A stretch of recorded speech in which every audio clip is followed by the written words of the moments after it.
Ibu bapak, saudari-saudara, setelah kemarin kita retret, semoga kita semakin mengenal diri kita dan akhirnya semakin mencintai Tuhan.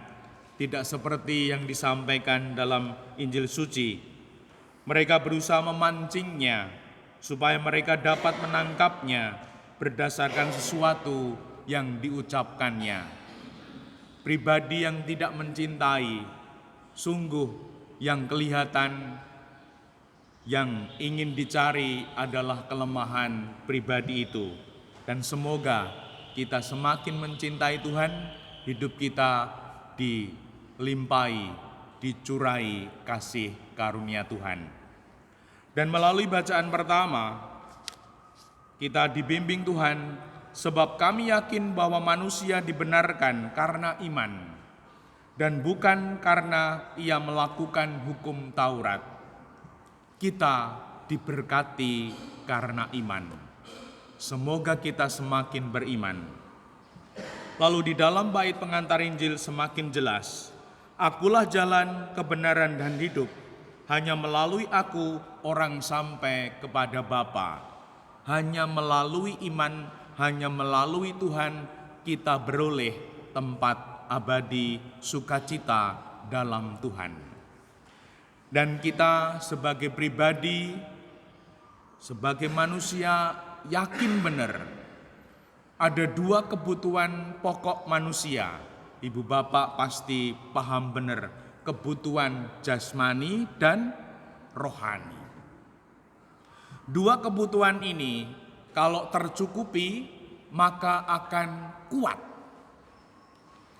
Dan sungguh kita sudah yakin benar, kebutuhan jasmani yakin banget ada jam jasmani atau jam makan. Ada makan pagi atau sarapan, lalu makan siang, lalu makan malam. Begitu yakin, sangat yakin ada jam jasmani.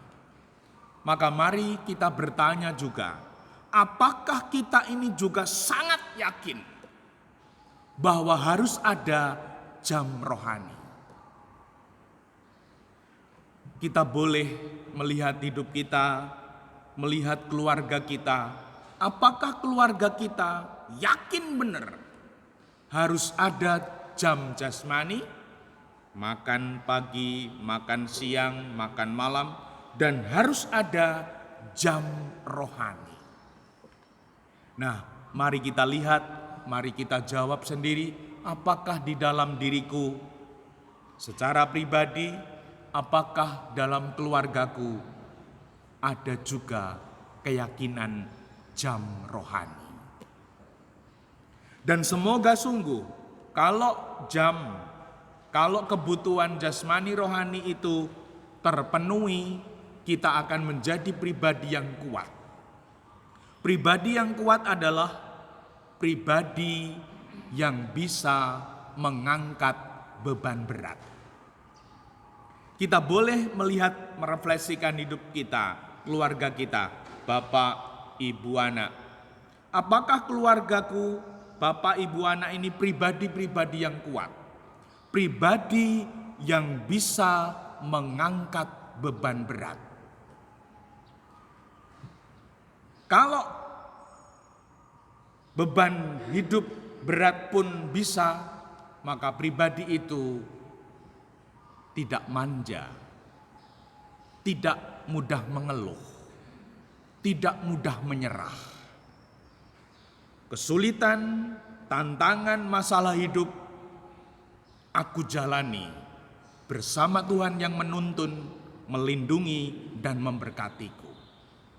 Semoga anggota keluarga kita begitu yakin akan itu, sehingga sungguh hidup keluarga kita boleh dikatakan keluarga yang kuat, keluarga yang tangguh. Dan semoga kita dimampukan karena meyakini ada kebutuhan jasmani, ada kebutuhan rohani, dan yakin ada jam jasmani, ada jam rohani. Sehingga kita boleh merawat, menjaga, menumbuhkan iman kita, dan semoga sungguh jasmani kita kuat, rohani juga kuat. Sehingga hidup yang tidak ringan, bahkan mungkin berat, bisa kita jalani dalam sukacita. Dimuliakanlah Tuhan kini dan sepanjang masa. Amin.